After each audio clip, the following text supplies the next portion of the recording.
Donc je suis très heureux d'être là pour l'association A2MCL et discuter avec vous finalement d'un symptôme qui est finalement assez fréquent, qui est celui de la maladie à corps de Lévy.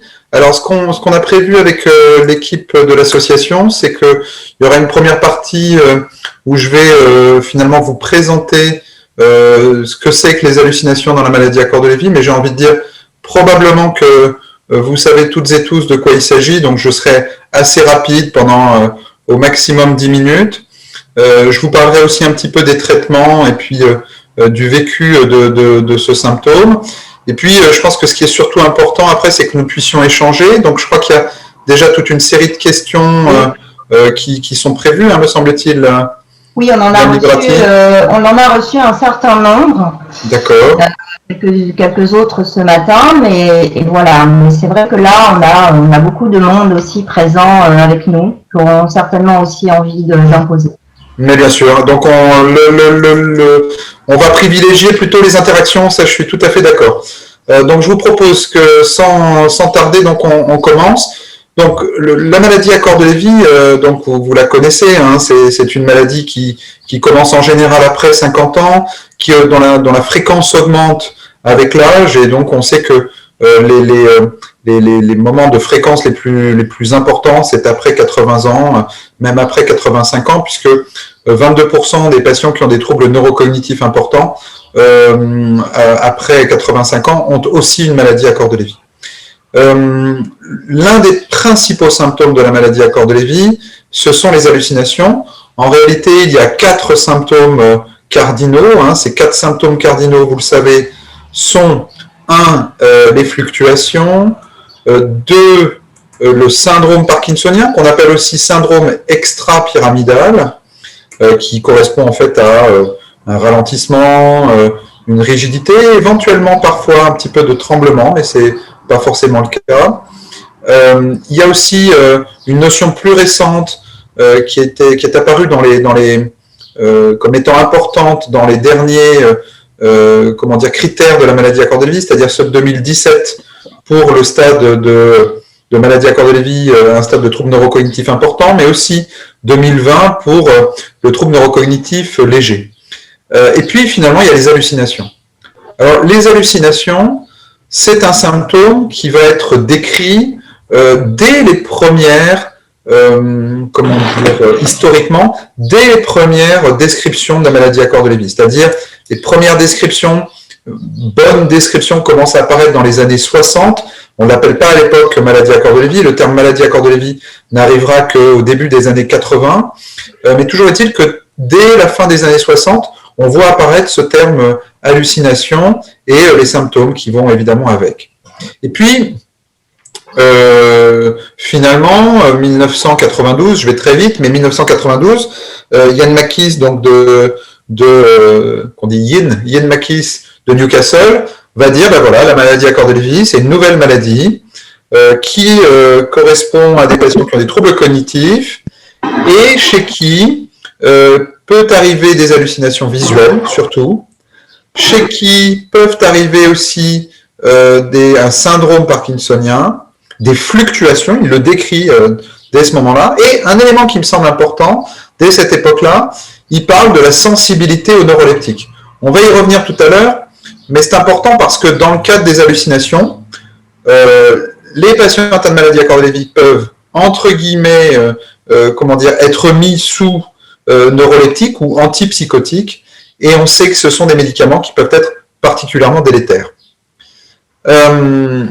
Donc, 1992, vous voyez, 1992, on commence déjà à avoir une bonne idée que finalement les hallucinations sont là, ça fait partie des critères, ça fera partie des critères de 1996, et que il faut éviter les neuroleptiques, en tout cas certains neuroleptiques, pour traiter ces hallucinations.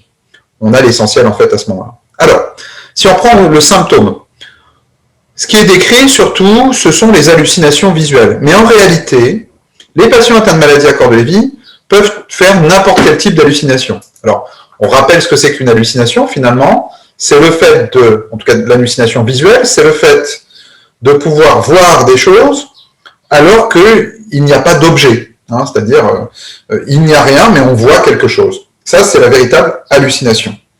il y a un autre phénomène qui est l'illusion. L'illusion, c'est il y a un objet, mais cet objet se transforme ou cet objet est vu différemment par le patient. Alors par exemple, je sais pas, je peux prendre par exemple cette clé là, cette clé USB, et donc on peut imaginer que certains patients, par exemple, vont avoir une illusion, c'est-à-dire cette clé USB pourrait se transformer par exemple en un animal, on pourrait dire un gros scarabée ou des choses comme ça. Vous voyez, ça c'est l'illusion visuelle.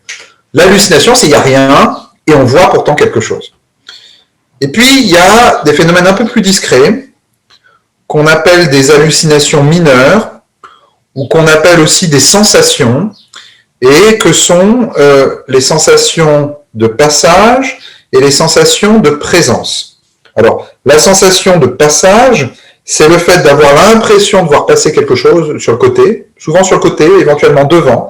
On ne peut pas trop dire ce que c'est peut-être une ombre, c'est peut-être quelqu'un, en tout cas c'est quelque chose, et pour autant, le patient se tourne, la personne se tourne et elle ne voit rien, il n'y a rien qui soit passé, c'est simplement une sensation. L'autre chose, c'est la sensation de présence. Et la sensation de présence, c'est le fait d'être seul à un endroit, ou être avec quelqu'un, mais d'avoir l'impression qu'il y ait quelqu'un en plus, que quelqu'un est là. Alors, cette sensation de présence, elle peut s'exprimer de différentes manières. Elle peut être un peu fugace, elle peut être parfois plus nette, et ça peut aller jusqu'à une sorte d'ange gardien. C'est-à-dire que j'ai des patients, moi, qui me décrivent qu'ils ont un ange gardien avec eux, quelqu'un qui est présent avec eux et qui les aide, les soutient. Donc c'est plutôt positif, vous voyez, parfois, ces sensations de présence. Voilà, ça c'est les différents types, finalement, d'hallucinations. Je vous ai dit hallucination visuelle, mais ça peut être aussi hallucination auditive, hallucination olfactive, sentir des mauvaises odeurs, auditive, ça peut être entendre des sons au loin, ou alors entendre une musique, ou entendre une voix. Hallucination visuelle, donc voir quelqu'un, mais alors qu'il n'y a rien. Illusion visuelle, les choses se remplacent par une autre, par exemple le coussin sur le canapé qui devient un chat, et puis des choses plus subtiles que sont la sensation de passage et la sensation de présence. Ça, on est dans le champ des hallucinations. Alors, ces hallucinations peuvent être, au début en tout cas, quand on est au stade prodromal de la maladie, c'est-à-dire avant que la maladie en empêche le patient de faire un certain nombre de choses, et puis quand on est au stade léger de la maladie, c'est-à-dire quand la maladie commence à peine à débuter, en général, les patients décrivent plutôt volontiers la sensation de passage, la sensation de présence, éventuellement des illusions visuelles, et décrivent un peu moins, mais ça peut arriver, de véritables hallucinations. Et puis, on se rend compte que quand la maladie évolue, les hallucinations deviennent un peu plus présentes. Alors, elles deviennent un peu plus présentes, mais ça n'est pas forcément quelque chose qui va être là tous les jours. Ça peut être des patients qui vont avoir une hallucination épisodique, une fois par mois, parfois même une fois tous les 6 mois. Il peut y avoir un contexte. Par exemple, le patient fait une infection, il est moins bien, et il va plus volontiers faire ces hallucinations. Et puis, quand ça évolue, il arrive parfois que les hallucinations puissent devenir plus envahissantes. C'est-à-dire qu'au début, l'hallucination, elle n'est pas mal vécue. C'est-à-dire que les patients, finalement, trouvent que c'est pas très gênant, quoi. Voir un chat, ou revoir quelqu'un qui est décédé de la famille, mais qui est quelqu'un de positif, ben voilà, c'est pas forcément gênant. Après, ce qui est plus gênant, c'est quand les patients vivent ça négativement, qu'ils ont peur. Ça arrive parfois, hein, et ça peut arriver dans l'évolution de la maladie. Ils vont avoir peur de l'hallucination qu'ils voient. Ils peuvent être en face de scènes. Par exemple, ils peuvent revivre, par exemple, des scènes de guerre, quand des patients sont d'anciens soldats ou qu'ils ont vécu des choses un peu traumatisantes, ils peuvent revivre ce type de sensations, ce type de choses. Donc c'est vraiment comme un film, quoi. Ils voient vraiment les choses de façon détaillée.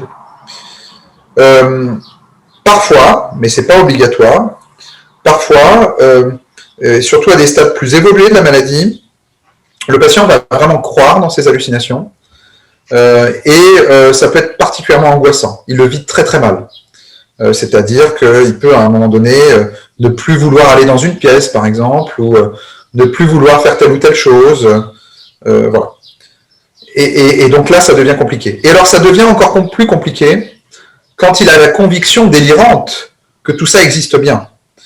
Quand il a la conviction délirante que sa grand-mère est là, qu'elle lui parle et qu'elle lui dit des choses pas gentilles, ou que quelqu'un qui connaît aussi, par ailleurs, l'agresse, que ce soit physiquement ou verbalement, ou en tout cas, quand la peur, quand la conviction délirante arrive, ben là, c'est là qu'il faut commencer souvent à traiter.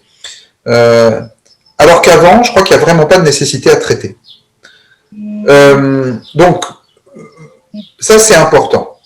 L'autre point, c'est que j'aimerais insister là-dessus, il peut y avoir vraiment des périodes. C'est-à-dire qu'il peut y avoir des périodes d'hallucination forte, donc il y a un cap à passer, et puis après, les hallucinations sont moins envahissantes, moins embêtantes. Et donc, ça se passe sans problème.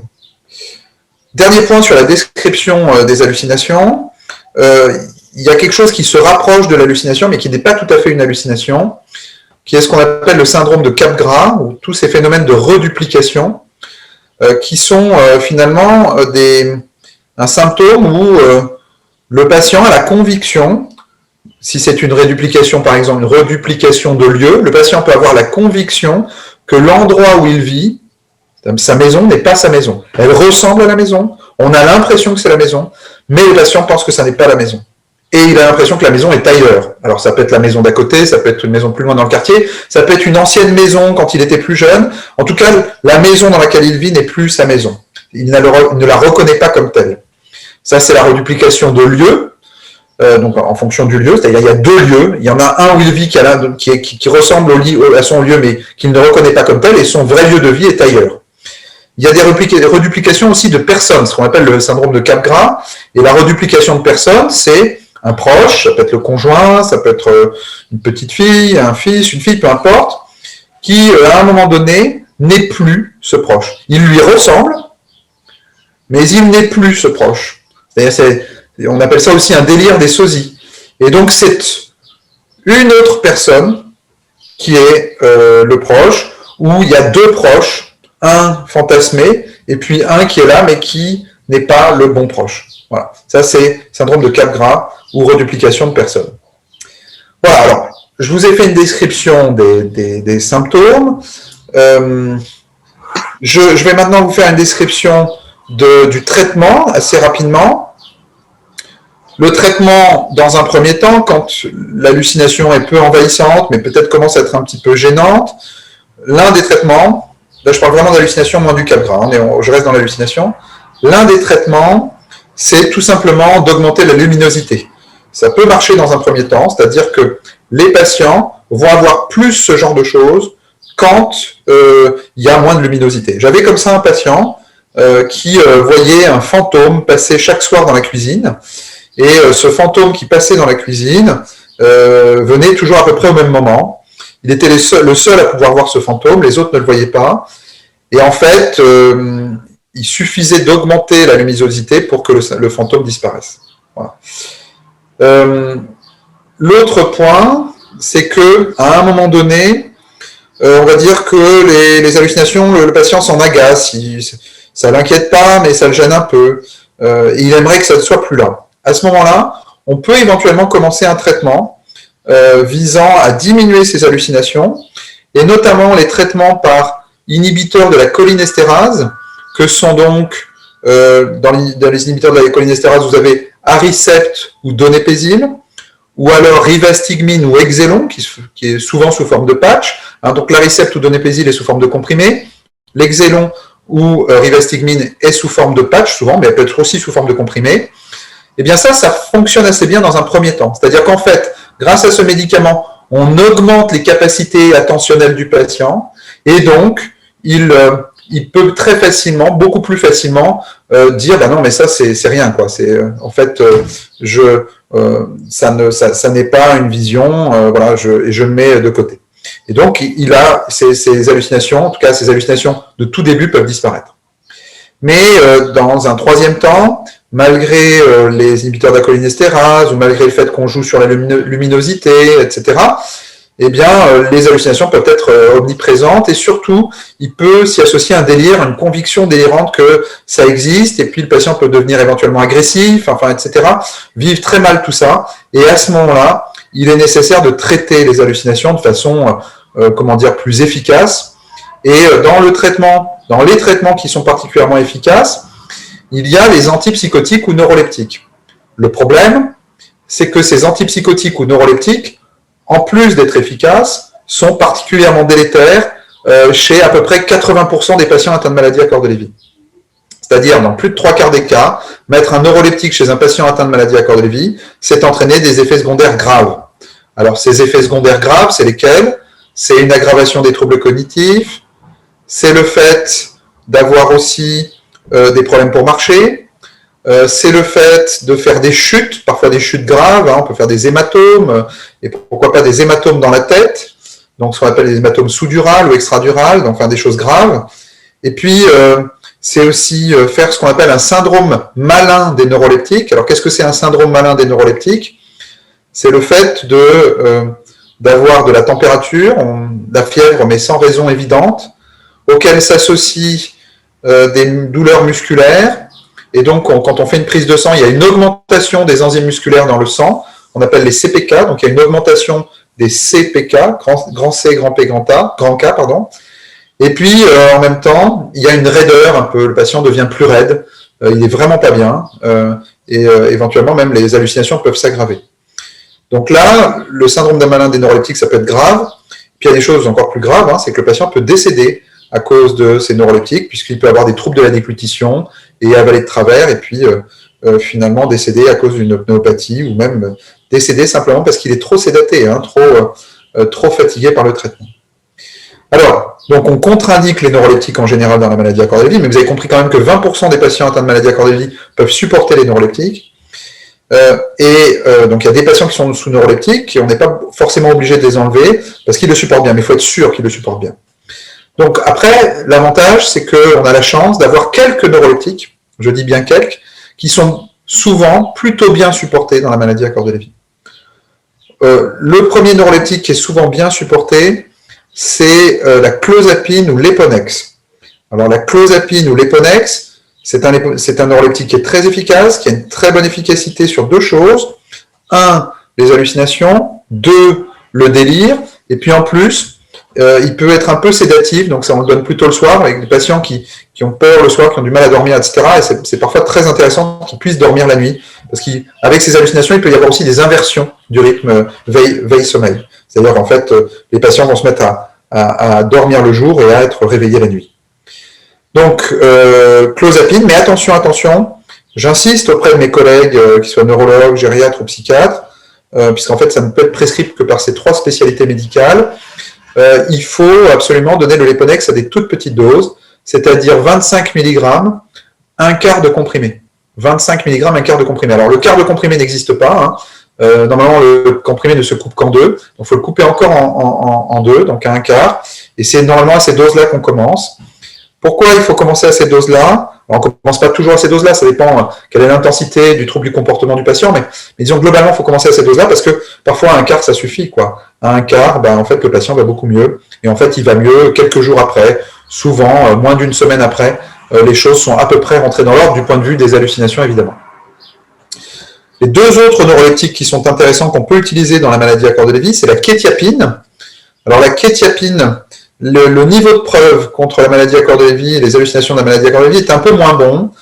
Je trouve que la quétiapine est moins convaincante dans le traitement des hallucinations et des délires de la maladie à corps de Lévy. Mais bon, pourquoi pas, il y a certains patients chez qui ça fonctionne. Et puis dernier, j'ai une bonne expérience avec ce médicament, c'est la pimavansérin. Donc la pimavansérin, c'est un médicament qu'on a dû mettre en place pour certains de nos patients récemment, puisqu'on y a accès de façon un peu exceptionnelle, je vous expliquerai comment. Et avec la pimavansérin, on se rend compte que, au bout de 3-4 semaines, donc l'efficacité se fait plus doucement, il y a une nette diminution à la fois du délire et des hallucinations. Et pareil, on n'a pas de conséquences graves, en tout cas sur les quelques patients qui en ont bénéficié dans notre service. Le problème, c'est que pour l'instant, on n'y a accès que par une demande un peu exceptionnelle via le ministère de la Santé, qu'on appelle les ATU, autorisation temporaire d'utilisation. Alors, il faut aller sur un site internet, il faut faire la demande, le pharmacien des hôpitaux est informé, on attend la réponse de l'Agence nationale de sécurité du médicament. Si la NSM nous donne un OK pour le patient, à ce moment-là, on peut le faire, mais à ce moment-là, le médicament doit être on doit aller le chercher à l'hôpital. Hein, c'est que les pharmacies hospitalières qui peuvent délivrer ce médicament. Donc, c'est un peu pour les situations exceptionnelles. Voilà. Alors que, bon, par exemple, aux États-Unis, maintenant, la pimavansérin peut être prescrite par les 3 spécialités dont je vous parlais tout à l'heure. Voilà. J'en ai terminé avec ma description des symptômes et du traitement. J'ai voulu être le plus court possible. Je suis maintenant ouvert à toutes les questions.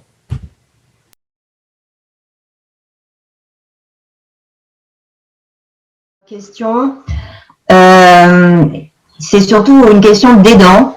Faut-il aller dans le sens du malade quand il a une hallucination ou au contraire tenter de le ramener à la réalité? Est-ce qu'il y a une méthode spécifique? Est-ce qu'on doit aussi écouter son ressenti personnel? Alors, je crois que vous avez la réponse dans la question, mais je vais le redire. Je pense que par rapport aux hallucinations visuelles, je crois qu'il n'y a pas de recette miracle. Nous, on a dans notre unité cognitivo-comportementale des patients qui sont à des stades un petit peu plus évolués de la maladie à Cordes-Lévy et donc qui ont effectivement des hallucinations visuelles parfois permanentes.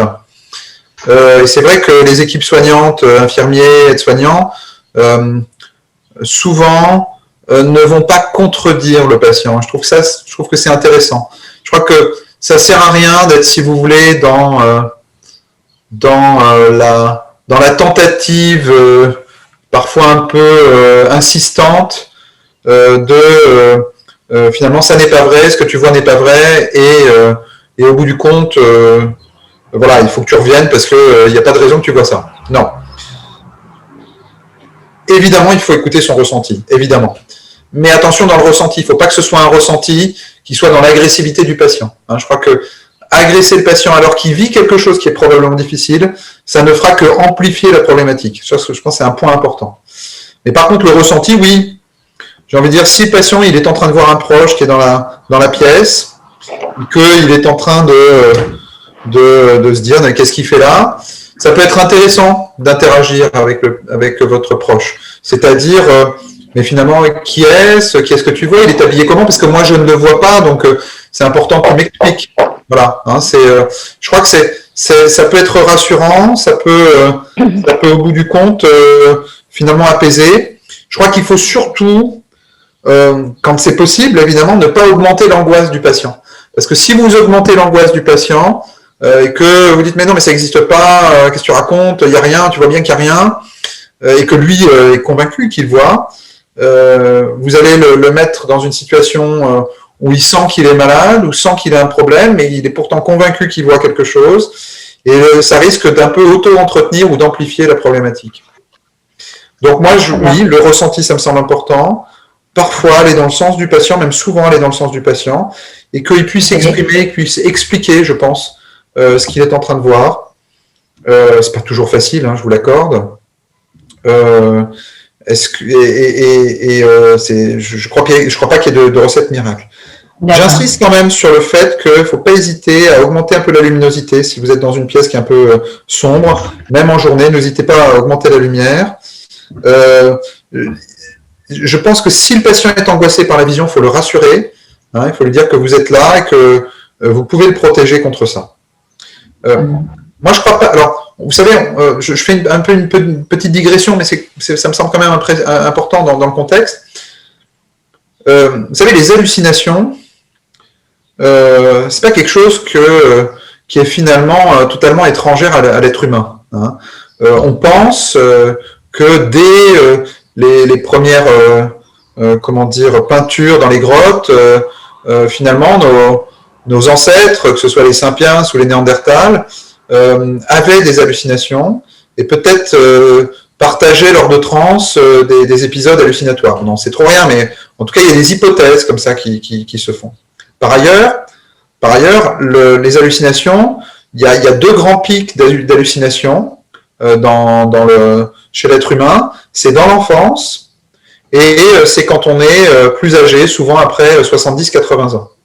Après 70-80 ans, il est probable que ce soit lié beaucoup à la maladie à corps de Lévy ou des maladies peut-être un peu proches comme la maladie de Parkinson.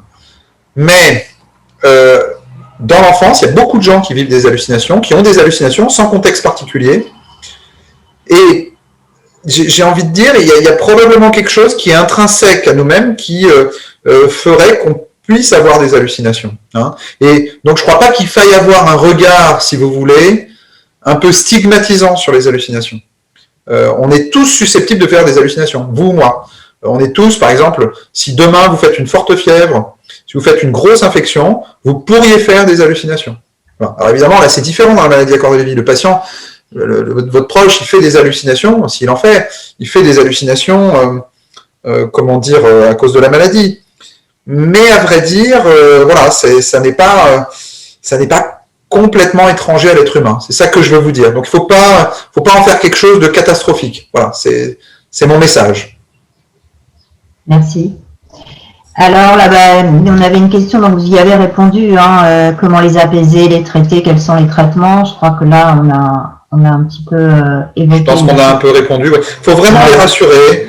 Il faut vraiment essayer, si c'est possible pour soi-même, de dire que vous, ça ne vous inquiète pas et que vous les croyez. Parce qu'il faut qu'ils aient l'impression d'être crus quand même. Hein. Parce que s'ils sont tout seuls, avec leurs hallucinations, c'est difficile. Hein.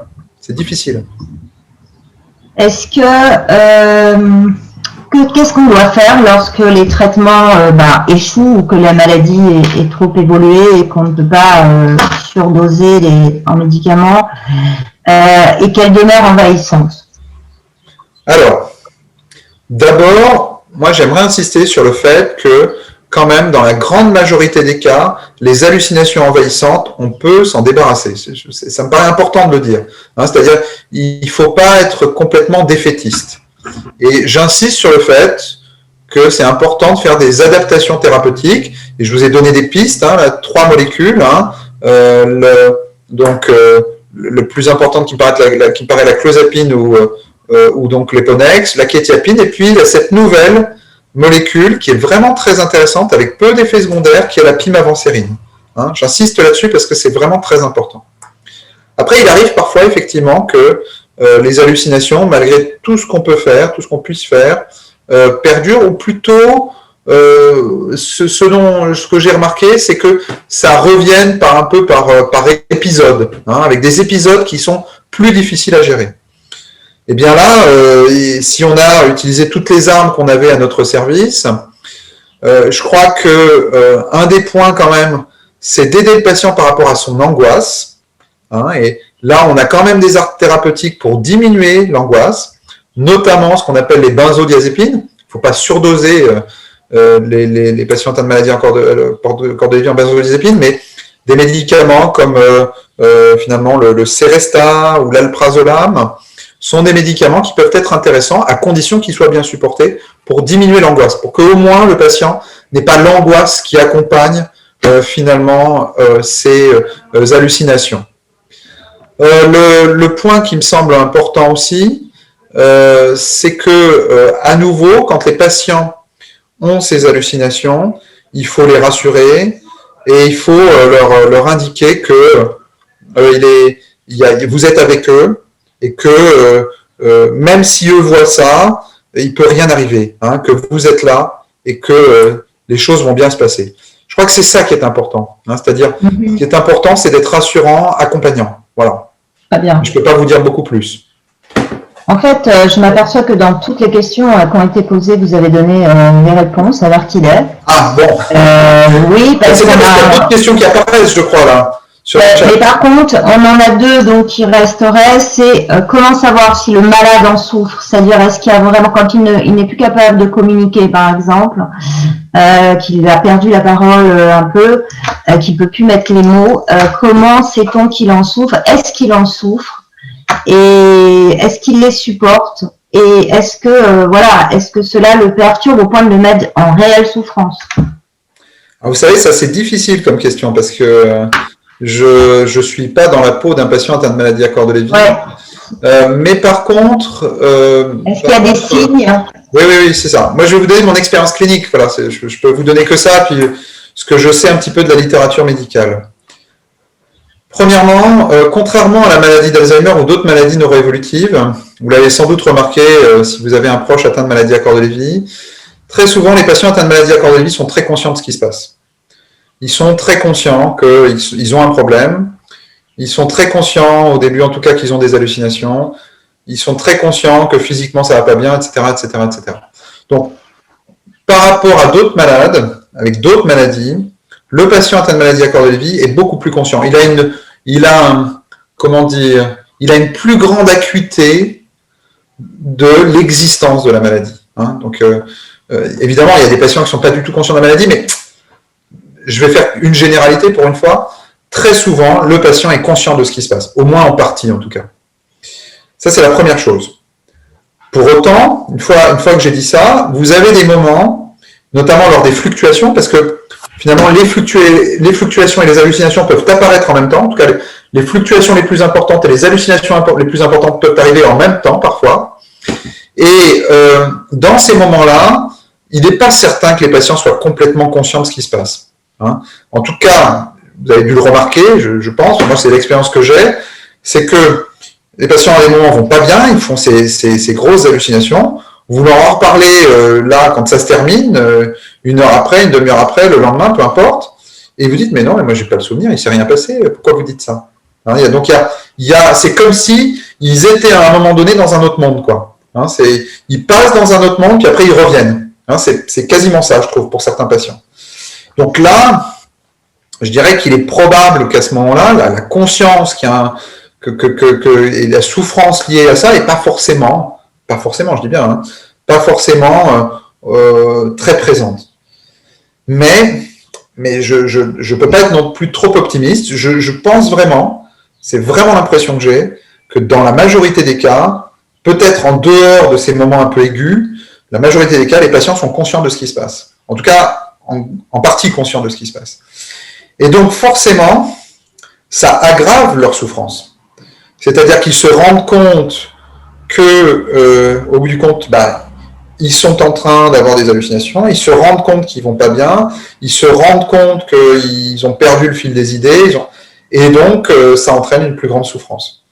Donc ça, c'est compliqué. C'est pour ça que j'insistais tout à l'heure sur l'angoisse, hein, parce qu'évidemment, quand on se rend compte, on est plus angoissé. Et c'est pour ça que ça peut être intéressant quand même de mettre un certain type de benzodiazépine ou éventuellement certains autres médicaments pour diminuer ce niveau d'angoisse, hein, pour que le vécu, finalement, le vécu puisse être plus raisonnable et donc que la qualité de vie soit le plus optimale possible. Parce que pour moi, finalement, et c'est pas que pour la maladie à corps de Lévy, mais c'est pour toutes les maladies comme ça, l'idée, c'est quand même d'avoir une qualité de vie dans le contexte, toujours dans le contexte évidemment, la plus optimale possible. Très bien. Bon, alors on a quelques questions aussi en ligne auxquelles on a répondu. On gardera celles qui posent encore des questions. Oui. Sinon, on a la question d'un malade, donc, hein, qui est un malade. Et il dit que pour l'instant, il a un regard très critique sur ses hallucinations, c'est-à-dire qu'il a la distance pour savoir qu'elles vont arriver, qu'elles sont là. Mais il se pose la question, qu'est-ce qui va faire qu'elles vont à un moment donné devenir réelles pour moi et que je n'aurai plus cette distance? Et est-ce qu'il y a un moyen de les retarder? Eh bien, écoutez, ça j'aimerais bien avoir un moyen de les retarder. Alors, d'abord, ce qu'il faut dire, ce sur quoi j'aimerais quand même insister, et je l'ai déjà dit un petit peu en introduction, c'est que chaque patient atteint de maladie à corps de Lévy, chaque personne atteinte de maladie à corps de Lévy est différente. Et chaque évolution est différente. Il n'y a pas une évolution commune, exactement la même pour tous les patients atteints de maladie à corps de Lévy, ce qui fait d'ailleurs toute la difficulté du diagnostic, hein, et ce qui fait qu'un patient atteint de maladie à corps de Lévy ne ressemble pas à un autre patient atteint de maladie à corps de Lévy. Hein. J'aimerais insister là-dessus parce que parfois on a l'impression qu'ils sont tous pareils. En fait, non, rien. D'abord, il y a l'individualité. Vous êtes atteint de maladie à corps de Lévy, mais pour autant, vous êtes différent de tous les autres. Et ce que vous allez vivre, d'abord, c'est impossible de le prédire. Alors, il est vrai qu'il est probable, mais pas certain, que vous ayez à un moment donné des hallucinations plus nettes. Est-ce qu'il y a un moyen de les faire reculer et qu'elles ne viennent pas? C'est-à-dire une prévention des hallucinations, c'est ce que j'entends dans ce que vous me dites. Ça, il n'y a pas eu d'étude de fait sur la question. Après, ce que je pense, moi, qui me semble très important, c'est par rapport aux recherches qu'on a pu faire par rapport aux hallucinations dans la maladie à corps de Lévy, c'est que, en fait, on s'est rendu compte que les hallucinations, elles étaient liées à certaines zones du cerveau. Hein, c'est-à-dire que si je devais simplifier les choses, il y a des zones plus antérieures, fronto-insulaires, puis il y a des zones plus à l'arrière qu'on appelle occipitales.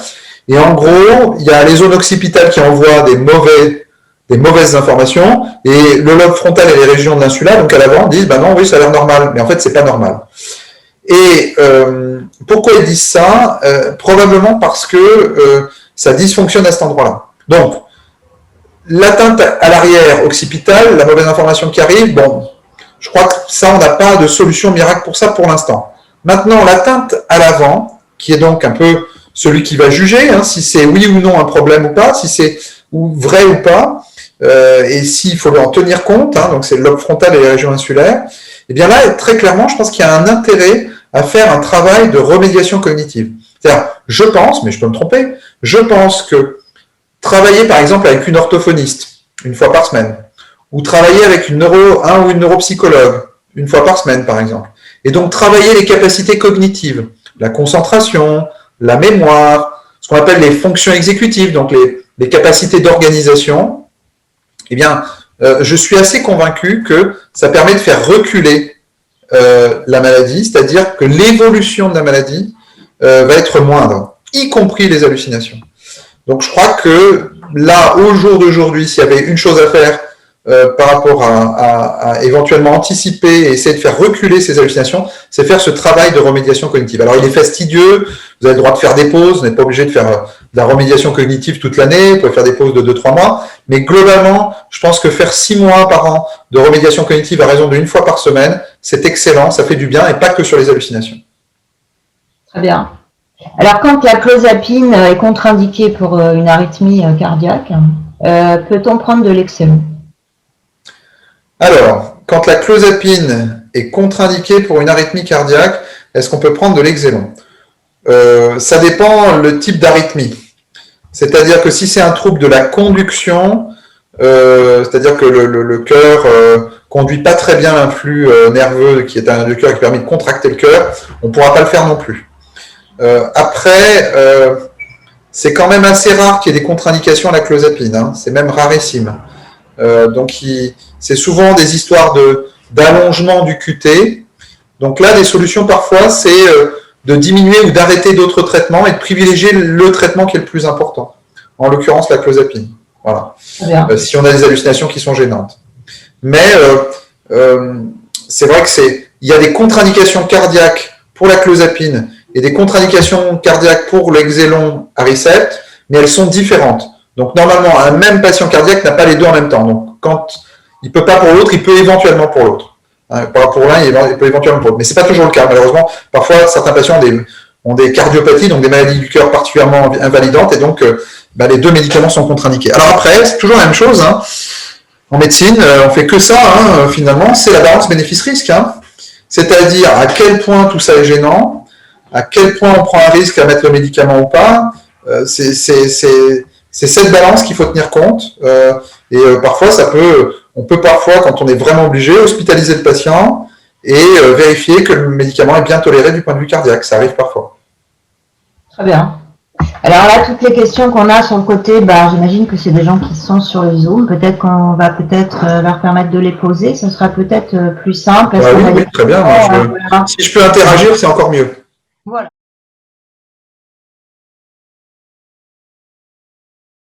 Je voulais vous poser une question parce qu'il y a ma sœur aussi qui est sur mon téléphone qui vous écoute. Comme ça, on a pris une seule place pour deux.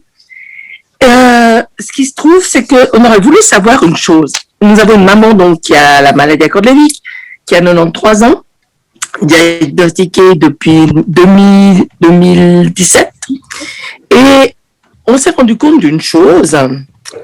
Quand maman est avec nous, dans le réel, on va dire, elle a les yeux fermés, elle ne trouve pas ses mots, elle bafouille, elle met un mot pour un autre, elle est très lente. Et lorsqu'elle est dans une, je ne sais pas si on peut appeler ça une hallucination, je dirais dans une autre dimension, mais c'est souvent des hallucinations parce qu'elle voit des gens de notre famille qui sont morts, et puis d'autres gens qu'on ne voit pas pourquoi elle les voit, mais bon, c'est pas grave. Là, elle a les yeux tout ouverts et elle parle avec un débit, et elle est presque du tac au tac quand elle nous répond. Elle est plus rapide, quoi. Oui, et ma maman, ce qu'il faut savoir, c'est que maman a perdu la vue. Elle a un glaucome et une DMLA à un stade très, très avancé. Donc, c'est très particulier. Et on se posait la question de ce que vous en pensiez. Ah bah écoutez, alors d'abord j'ai l'impression, mais j'espère que je me trompe pas, vous m'avez dit 993, donc c'est que vous êtes en direct de la Belgique, c'est ça? Non, de Genève, en Suisse. Ah, de Genève, excusez-moi. J'avais pas reconnu l'accent. Donc, c'est nos amis suisses. Alors, bonjour la Suisse. Écoutez, par rapport à ça, je trouve que c'est très intéressant. Alors, j'ai déjà remarqué ça aussi chez certains patients. J'ai pas d'explication, mais je vous donne quand même peut-être une explication qui pourrait nous permettre de comprendre cette affaire. En fait, l'impression que j'ai, si vous voulez, c'est que les patients atteints de maladie à Cordelévy, qui sont dans ces épisodes de grandes hallucinations, grandes fluctuations, hein, vous le dites très bien, elle est dans une autre dimension à ce moment-là, c'est comme s'ils étaient dans un rêve. Hein. Et d'ailleurs, chez les patients atteints de maladie à Cordelévy, il y a ces problèmes liés au rêve. Hein. Et donc, il n'est pas impossible, si vous voulez, que c'est à un tel point qu'à certains moments, le patient, il est comme endormi dans un rêve, il est ailleurs, mais il n'est pas endormi puisqu'il est avec vous, il parle, il a les yeux grands ouverts, etc. Et il se trouve que, effectivement, il y a d'autres circuits moteurs dans le cerveau. Il n'y a pas que les circuits moteurs qu'on utilise habituellement, il y en a d'autres. Et il se trouve que, par exemple, il y a des patients, quand ils font ce qu'on appelle des troubles du comportement sommeil paradoxal, c'est-à-dire la nuit, ils se mettent à bouger alors qu'ils ne devraient pas bouger, et bien à ce moment-là, ils se mettent à bouger très vite. À tel point que c'est très surprenant parce qu'ils sont très lents en journée, ils se mettent à bouger très vite la nuit alors qu'on sait qu'ils sont dans leur rêve à ce moment-là. Et donc l'impression qu'on a, c'est qu'on a quand même comme des réseaux de suppléance dans le cerveau qui se mettent qui sont activés, et ces réseaux de suppléance activés font qu'ils sont plus rapides. Et alors ça augmente cette impression de bizarrerie d'une certaine manière parce que on les voit habituellement très lents, les yeux fermés, n'arrivant pas à ouvrir les yeux, etc. Mais pourtant en répondant et étant présents comme d'habitude, j'ai envie de dire. Et puis dans ces moments-là, ils sont ailleurs, mais ils parlent vite, ils bougent vite, etc. Et je pense que c'est parce qu'à ce moment-là, ils utilisent d'autres réseaux moteurs, d'autres réseaux cognitifs, ce qu'on appelle des réseaux de suppléance, si on devait, que je ne vais pas vous détailler là, parce que d'ailleurs je ne les connais pas très très bien, mais ils existent, et qui probablement expliquent cet élément étonnant. Et alors, peut-être quand même pour la petite histoire, je pense que c'est important, parce que c'est justement à cause de ça, quand ils sont dans ces réseaux de suppléance, qu'on a l'impression qu'ils nous racontent des histoires, quoi. Parce que comment ça se fait qu'à un moment donné, ils sont hyper lents, les yeux fermés, puis à l'autre moment donné, ils sont hyper rapides, mais ailleurs. Et c'est pour ça qu'ils peuvent donner l'impression d'être des, des simulateurs, de une maladie, on dit parfois hystérique, vous voyez, enfin des choses comme ça. Alors c'est pas du tout le cas. Hein, c'est pas du tout le cas. C'est vraiment entièrement lié à la maladie à Cordelévy. Voilà. Petite explication. Je sais pas si c'est la bonne, mais peut-être une explication à ce que vous constatez, qui est une réalité de la maladie à Cordelévy. Et juste pour terminer. Notre mère ne marche plus, en tout cas pas plus de manière spontanée et seule. Et apparemment, la nuit, elle se lève et elle vaque dans sa chambre. Elle est dans une maison. Hein. Elle vaque autour et les gens sont très surpris parce que des veilleurs l'ont vue se déplacer. Ouais. Et ils disent, mais voilà, elle bouge la nuit et puis la journée... c'est les réseaux de suppléance dont je vous parlais, c'est la même chose, hein, c'est-à-dire qu'en fait, ils sont capables de bouger, mais là, probablement, ce serait intéressant que le veilleur aille au contact, probablement qu'à ce moment-là, ils ne sont pas vraiment là, c'est-à-dire ils sont ailleurs, ils sont probablement dans ce trouble du comportement sommeil paradoxal. D'accord. C'est comme du somnambulisme. Ma soeur vous demande si c'est comme du somnambulisme, je ne sais pas si vous avez entendu. Exactement. Oui, tout à fait. Ouais. Ah ouais. C'est incroyable, c'est des patients parfois qui ne bougent plus du tout, qui sont grabataires hein, au lit, et qui peuvent, pendant leur sommeil, se mettre à se lever et se balader. Incroyable. Totalement. Bon, on va vous remercier. Merci. En tout cas, pour votre explication. Votre partage d'expérience qui était passionnant. Bonjour. Merci beaucoup d'abord pour cette conférence. Alors moi, c'est un petit peu différent. C'est mon papa qui, pour l'instant, en cours pour savoir si c'est réellement une maladie à corps de Lévy ou pas. Il n'y a pas encore de diagnostic de posé. Le médecin généraliste suspecte cette maladie et donc nous avons rendez-vous au mois de juillet avec le professeur Claire Paquet à Paris. Très bien. Voilà, donc par contre, il a des hallucinations auditives, mais que la nuit. Il vit avec ma maman, ils font chambre à part et ma maman vit très très mal ça parce que ces hallucinations auditives sont fondées principalement sur le fait qu'il entend des hommes venir voir ma maman. Donc, il cherche derrière le placo, il cherche derrière les murs, il hurle à longueur de journée, il insulte ma maman, il insulte les personnes qui sont venues voir ma maman. Et ma maman a fait 2 tentatives de suicide à la suite de ça. Et en fait, voilà, on est perdu. Il est grand temps que vos parents voient le professeur Paquet. Je ne sais pas si c'est une maladie à corps de Lévy, évidemment, mais à l'évidence, ce qu'on peut dire là, c'est qu'il y a à la fois des hallucinations auditives et à la fois une interprétation de ces éléments d'hallucination comme étant réels. Hein, c'est-à-dire, c'est la définition du délire, d'une certaine manière. Et donc, là, il est grand temps qu'il ait un traitement adapté pour lutter contre ça. Ce sera important parce que ça va le soulager lui, il aura plus besoin comme ça de chercher derrière le placo, etc. Et puis ça va soulager aussi votre maman qui aura plus l'impression d'être surveillée jour et nuit par son époux, quoi. Voilà. Ça peut arriver dans la maladie à corps de Lévy et c'est très embêtant, très handicapant, très envahissant pour tout le monde et ça nécessite un traitement.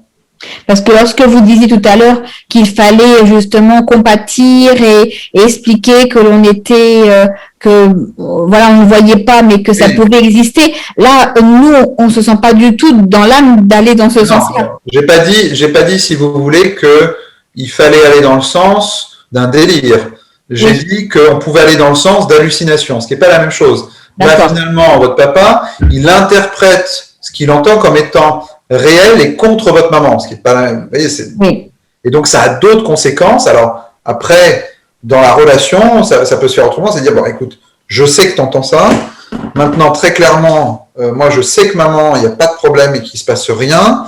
Maintenant, tu l'entends, c'est embêtant pour toi. Je pense que tu en souffres et c'est important qu'on ait un docteur pour en parler. Voilà, je crois que c'est les discours qu'il faut avoir et donc traiter, parce que vous verrez qu'il ira beaucoup mieux une fois que tout ça aura disparu. Bien sûr, bien sûr.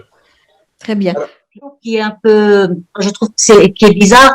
Mon mari, il est toute la journée avec moi et à un moment donné, il va me demander, mais je m'appelle Anne, donc, il va me demander, mais Anne, elle n'est pas encore rentrée. Alors j'ai dit, mais tu es avec toi toute la journée. Comment ça se fait que tu dis qu'Anne n'est pas encore rentrée? Et puis alors il me téléphone, il prend son téléphone pour me téléphoner. Alors que vous êtes là. Et alors que je suis là, je passais là toute la journée avec lui. C'est ça. Oui. Et alors, est-ce que c'est tout le temps comme ça ou est-ce que c'est certains moments de la journée? C'est pas tout le temps comme ça, non, c'est certains moments de la journée. C'est ça. Oui. Alors ça, il faudrait que vous discutiez un petit peu avec votre mari dans ces moments-là, quand il vous cherche alors que vous êtes là, parce que c'est probablement, je peux me tromper, mais c'est probablement les phénomènes de reduplication dont je parlais tout à l'heure. Donc ces phénomènes de reduplication, c'est-à-dire que l'impression qu'a le patient, c'est que la personne qui ressemble à son épouse n'est pas son épouse, mais qu'en fait son épouse, elle est ailleurs, qu'il faut qu'il aille la chercher, quoi. C'est assez surprenant parce que, si vous voulez, dans la reconnaissance qu'on a de quelqu'un, je pense qu'il y a 2 aspects importants. Il y a d'abord la reconnaissance visuelle ou la reconnaissance auditive, on va dire les aspects physiques, mais il y a aussi la reconnaissance émotionnelle.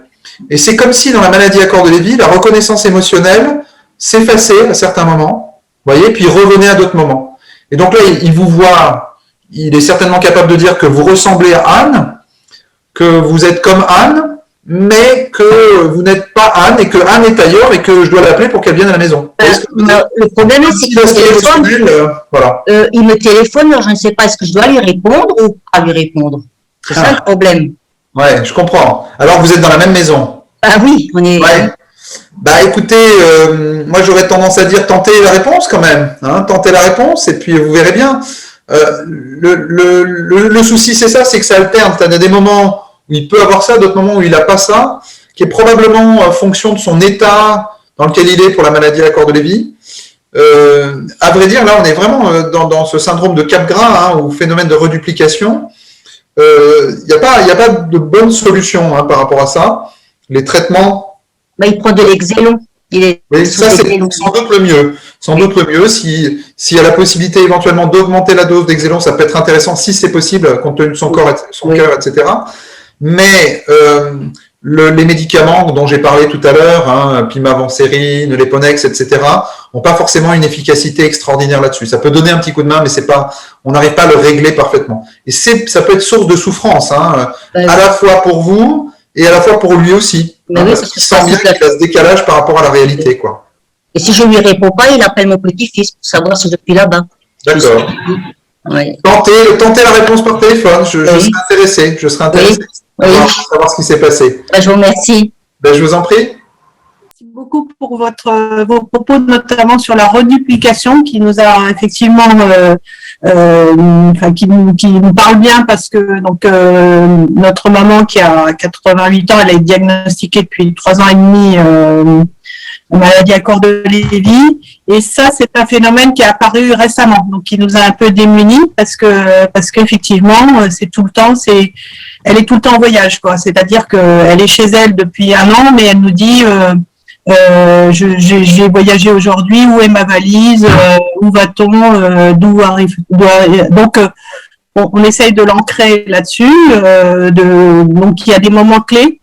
Bon, elle va à un accueil de jour, c'est de la rappeler quand elle revient pour lui dire tu es là, etc., répondre à ses questions. On essaye de répondre à chaque fois.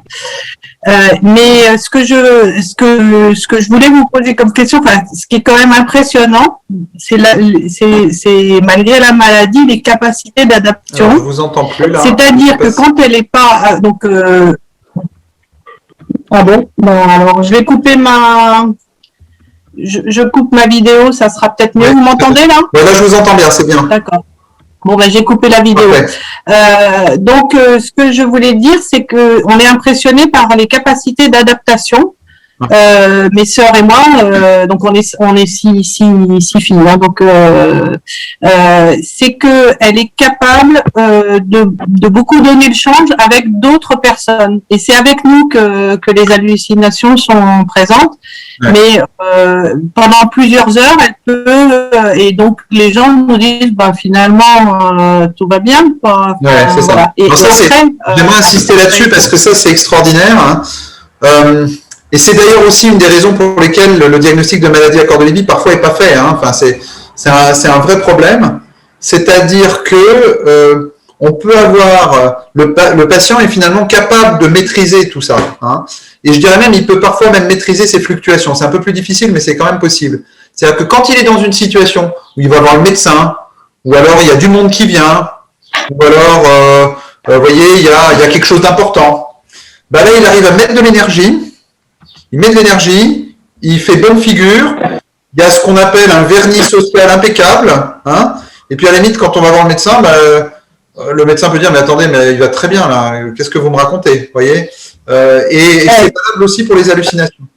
Et ça, c'est parce que il faut avoir vraiment confiance, mais il faut vraiment conscience que, en fait, il y a des moments où le patient peut augmenter l'énergie pour arriver à un niveau de fonctionnement à peu près correct. Voilà.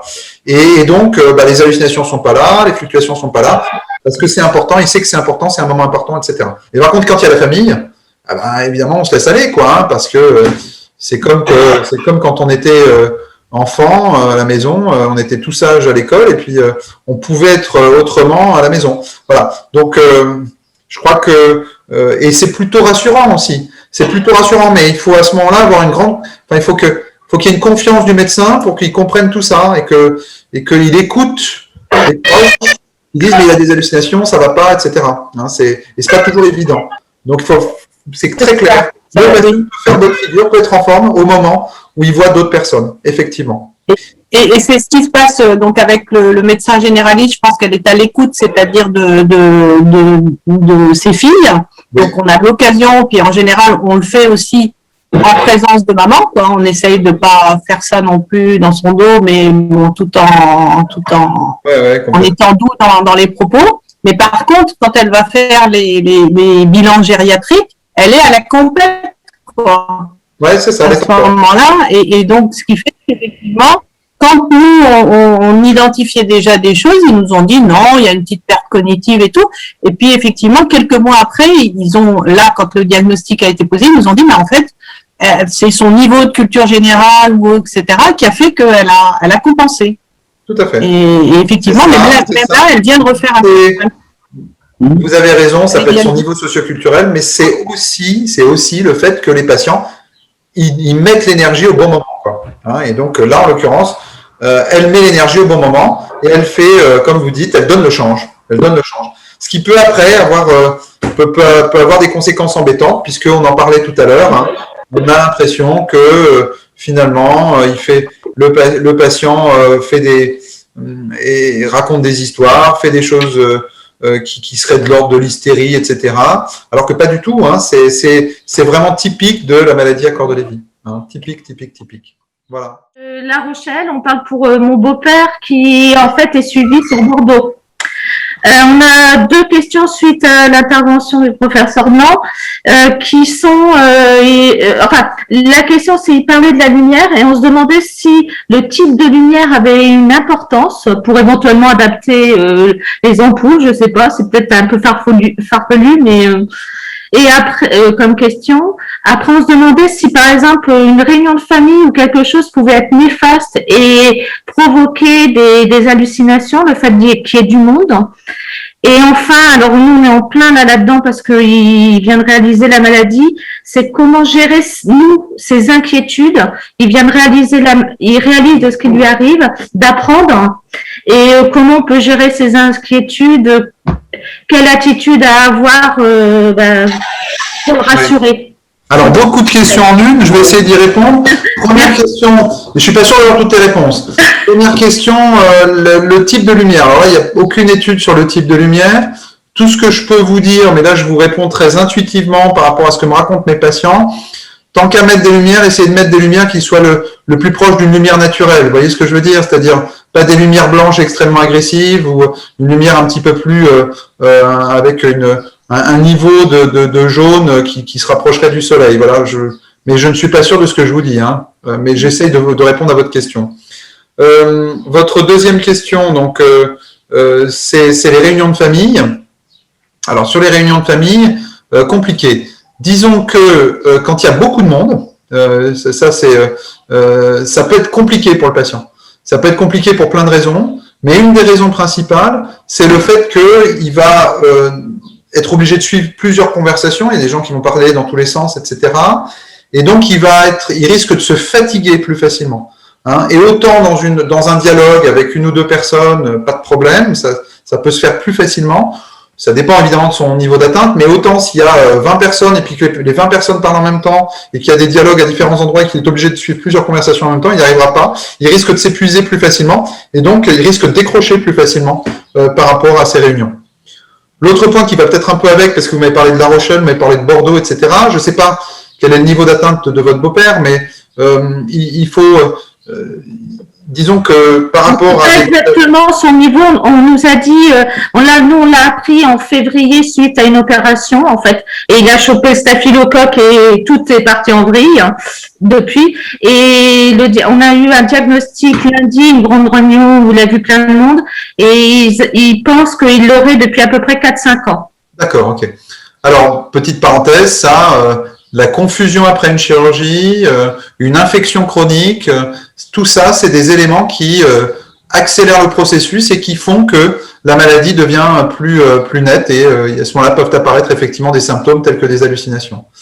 Voilà. Pour les réunions de famille, je vous ai répondu. Il y a une dernière chose, je ne me rappelle plus parce que... Il y a des inquiétudes, puisque là, il a vraiment pris conscience lundi et il nous pose beaucoup de questions sur... on voit qu'il est très, très inquiet sur la maladie, sur comment Est-ce qu'il y a des conseils pour une attitude? Alors, là, s'il est suivi sur Bordeaux et qu'il est très inquiet, qu'il vient d'avoir le diagnostic, je pense que c'est important de recontacter les équipes de Bordeaux qui ont fait le diagnostic. Et ce serait bien qu'il revoie un ou une psychologue ou même le médecin qui lui a fait le diagnostic pour qu'il puisse exposer toutes ces questions. Hein, il n'y a pas de recette. Et l'idée, par contre, c'est que pour lui, ce soit le plus clair possible et qu'on puisse répondre à ces questions. Donc, je pense que le plus important, c'est ça, c'est recontacter l'équipe de Bordeaux. Il y a souvent un ou une psychologue qui est attaché au centre mémoire de ressources et de recherche ou au service où il était et qui connaît bien la maladie et qui pourra le recevoir ou quelqu'un d'autre qui pourra le recevoir de manière à échanger et peut-être calmer certaines angoisses qui seraient en lien avec la maladie. Ok. D'accord, merci beaucoup. On peut dire que les bouffées délirantes, les fugues, les paranoïas, tout ça est lié aux hallucinations finalement, ou est-ce qu'il faut vraiment les différencier? Alors ça, c'est une question difficile à nouveau. Souvent, les hallucinations peuvent accompagner les délires. Souvent, les éléments paranoïaques peuvent accompagner les hallucinations. Et le patient peut effectivement fuguer éventuellement dans un contexte d'hallucination. Maintenant, vous pouvez avoir un authentique délire sans aucune hallucination. Et simplement, le patient peut avoir, par exemple, un délire de persécution, hein, convaincu que quelqu'un lui en veut le tuer, etc. Mais il l'a jamais vu, il a jamais eu l'impression de le voir, etc. Donc, vous pouvez avoir d'authentiques délires, d'authentiques épisodes très paranoïaques, sans hallucination. C'est pas forcément lié. Disons que c'est beaucoup lié, mais c'est pas forcément lié.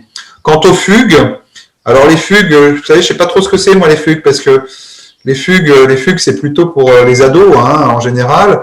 Mais disons que il peut à un moment donné sortir, il peut à un moment donné aller chercher sa vraie maison, parce qu'il y a un phénomène de reduplication. Oui, ça c'est effectivement le cas. Mais pareil, le patient peut à un moment donné sortir, partir, parce qu'il a peur de quelque chose, mais c'est pas forcément parce qu'il a vu une hallucination, parce qu'il a eu une hallucination. Donc, il faut malheureusement avoir des problèmes de comportement sans hallucination. D'accord. Et je suis ravie de vous avoir et merci pour votre temps. Je vous contacte du Maroc. Je suis à Casablanca. Ma mère Bonjour le Maroc. Merci. Ma mère a été diagnostiquée depuis juillet 2007 après une errance d'une année et demie. Et donc depuis elle prend qu'un traitement, c'est de la mélatonine le soir, le circadin, parce que ça a été ça en fait son grand symptôme dès le départ, ses problèmes de sommeil. Et elle prend du Madopar aussi, donc le matin. Là, depuis, en fait, j'ai deux questions, si vous permettez. À un moment, souffre depuis de plus en plus de céphalée au quotidien. D'accord. Donc, la question des maux de tête, hein, c'est ça? Oui, des maux de tête. Ouais. Et en fait, moi, ce que j'ai remarqué, parce que c'est moi qui l'accompagne au quotidien depuis des années, depuis 4 ans, c'est qu'à chaque fois qu'elle est dans la confusion, elle a des céphalées, elle a des migraines. D'accord. Alors, vous savez, les maux de tête, alors d'abord, elle était peut-être migraineuse de base, hein, ça on peut l'imaginer. Ensuite, les maux de tête, ça peut être le reflet de l'angoisse aussi. Hein, c'est-à-dire qu'à un moment donné, on peut avoir des douleurs, mal à la tête, mal au ventre, mal aux jambes, et qu'en fait, c'est parce qu'on n'est pas bien. On n'est pas bien parce qu'on voit quelque chose, on n'est pas bien parce qu'on est en pleine fluctuation, on n'est pas bien parce qu'on dort pas bien, etc., etc. Donc, les maux de tête et la maladie à corps de Lévy, c'est pas une association typique. Moi, mon expérience personnelle, c'est que quand les patients ont des maux de tête, c'est que souvent, ça exprime quelque chose d'autre. Maintenant, c'est pas toujours ça, hein, mais que ça exprime quelque chose d'autre, donc un mal-être dont il faut tenir compte et ne pas oublier que les patients atteints de maladie à corps de Lévy sont plus facilement anxieux, ne pas oublier que les patients atteints de maladie à corps de Lévy sont plus facilement avec une dépression. Donc, il ne faut pas négliger ces symptômes-là, qui sont des symptômes plutôt psychologiques, mais qu'il faut absolument traiter, parce que ça peut être le reflet d'un déficit en certaines hormones du cerveau, certains neurotransmetteurs, puisque dans la maladie à corps de Lévy, les patients manquent de acétylcholine, c'est pour ça qu'on leur donne ces inhibiteurs de la cholinestérase qui va augmenter l'acétylcholine, mais ils manquent aussi de dopamine, c'est pour ça qu'on leur donne la lévodopa, mais ils peuvent manquer aussi de sérotonine, ils peuvent manquer de noradrénaline, et à ce moment-là, ça peut entraîner une souffrance morale, une angoisse, et il ne faut pas négliger ces aspects-là, mais on sort un peu des aspects d'hallucination là. Voilà. D'accord, merci. Et pour la deuxième question, c'est que depuis février de cette année 2021, elle a fait un début de crise d'épilepsie. Mm-hmm. On a fait un scanner à travers un neurologue, donc heureusement il n'y a pas eu d'AVC, mais depuis elle est traitée sous Keppra 250. Oui. On a diminué la dose parce que ça lui donnait encore plus de migraines, donc on lui donne simplement le soir. Ouais.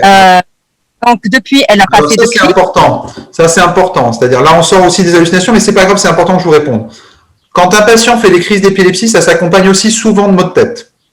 Or, dans la maladie à corps de Lévy, les crises d'épilepsie sont assez fréquentes en réalité. Je pense d'ailleurs qu'il faudrait qu'on fasse une réunion à crise d'épilepsie, mesdames, je pense que ce serait bien. Et je peux vous conseiller un spécialiste de Strasbourg qui fait partie de mon groupe, qui s'appelle Dr Cretin, qui connaît très bien les crises d'épilepsie de la maladie à corps de Lévy. Donc oui, effectivement, les crises d'épilepsie peuvent accompagner la maladie à corps de Lévy. C'est pas lié à un accident vasculaire cérébral, c'est lié uniquement à la maladie à corps de Lévy. Et il faut traiter ces crises, c'est important. Il y a une manière de traiter les crises d'épilepsie dans la maladie à corps de Lévy. D'accord. Voilà. En fait, elle est sous Keppra 250, mais bon, je ne sais pas. C'est un bon antiépileptique.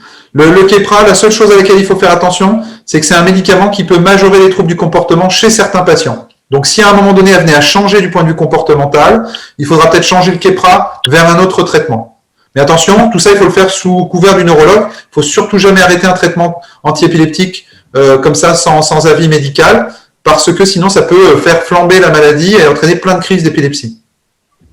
D'accord, merci. La toute dernière, arrête là, par rapport à ce que je vous par contre.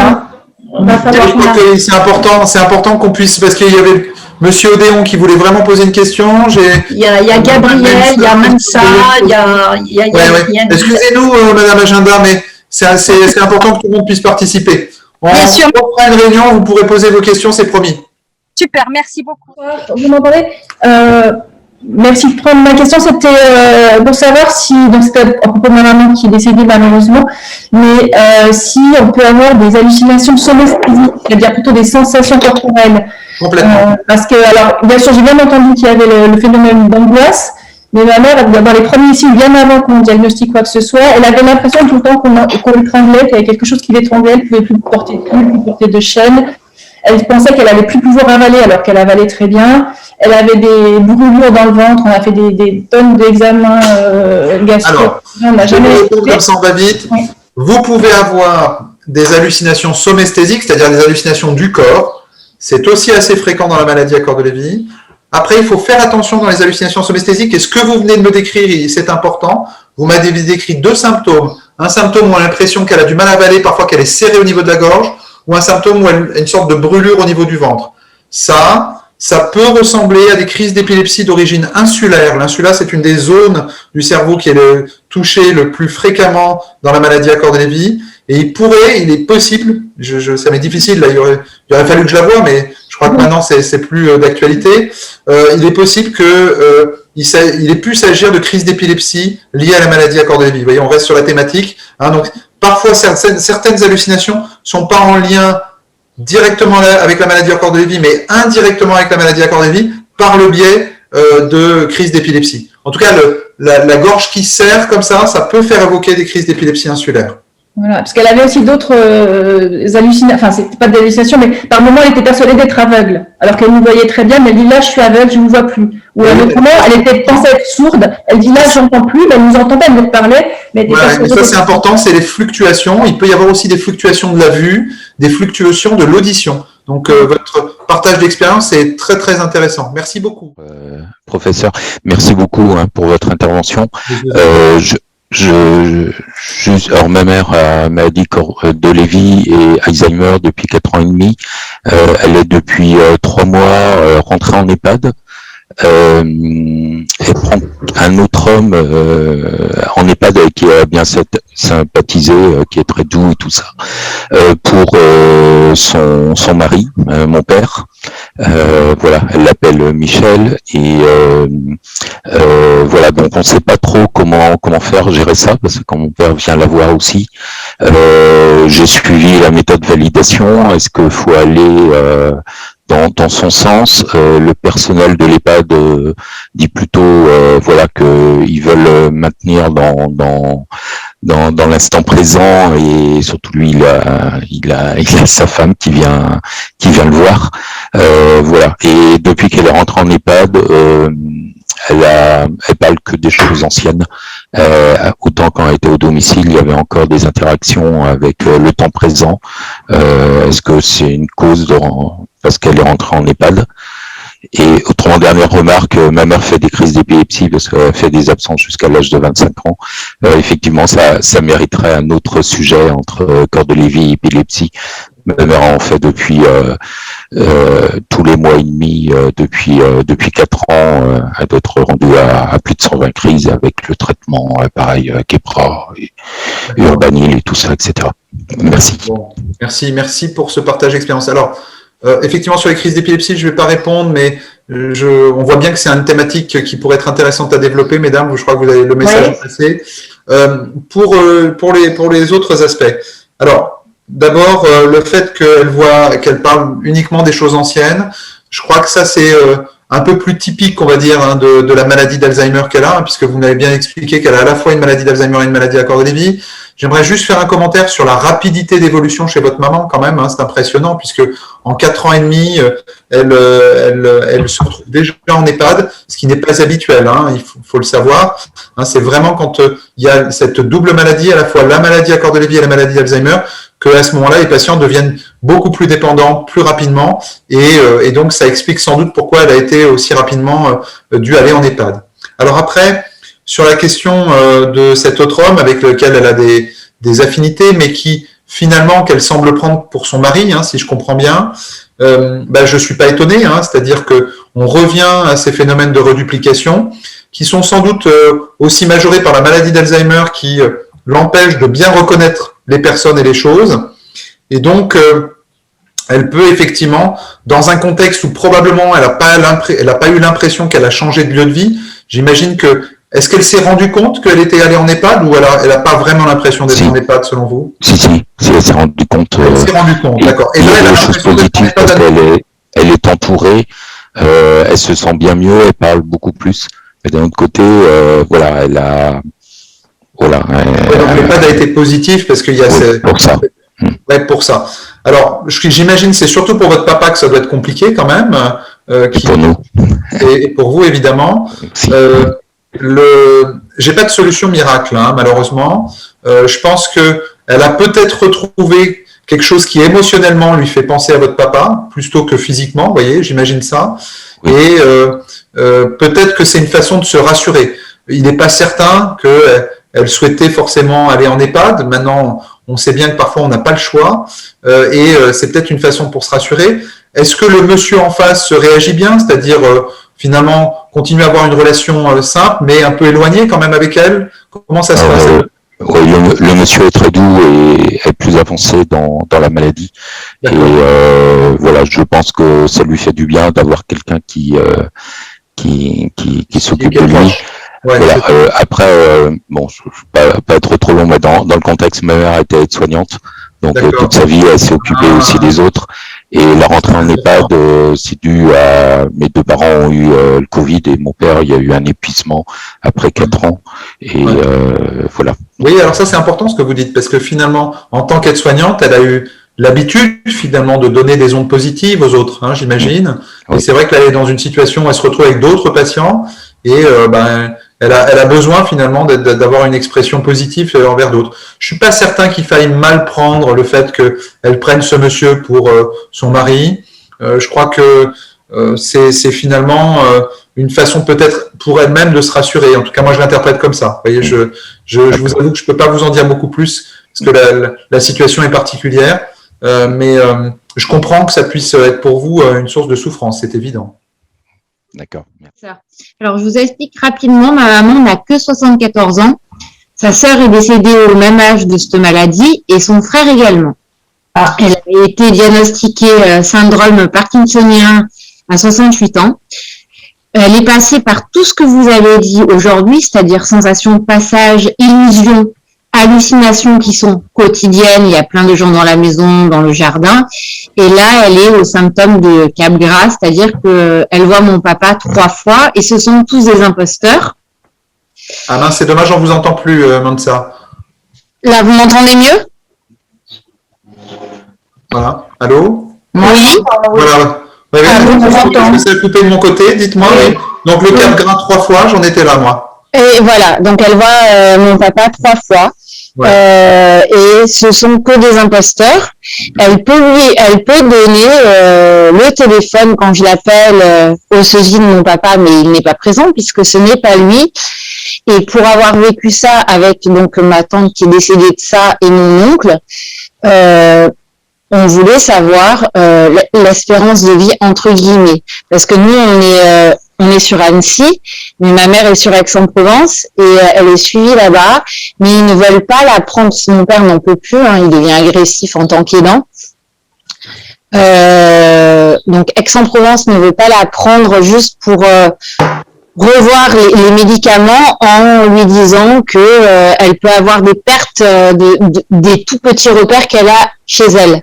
Sauf que, comme vous avez dit précédemment, chez elle n'est plus chez elle. C'est sa maison, mais qui est plus sa maison.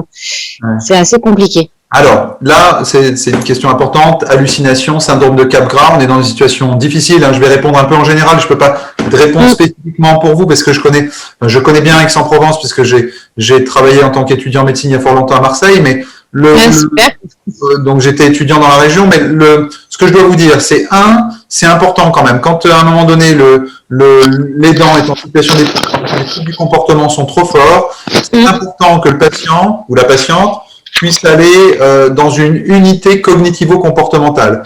J'imagine que dans la région, il doit y en avoir une. Je ne sais pas où elle est, je vous avouerai. Mais non, mais elle a été reçue, mais elle a fait le coup que vous avez appelé tout à l'heure. Vous avez appelé ça comment tout à l'heure? Le vernis social.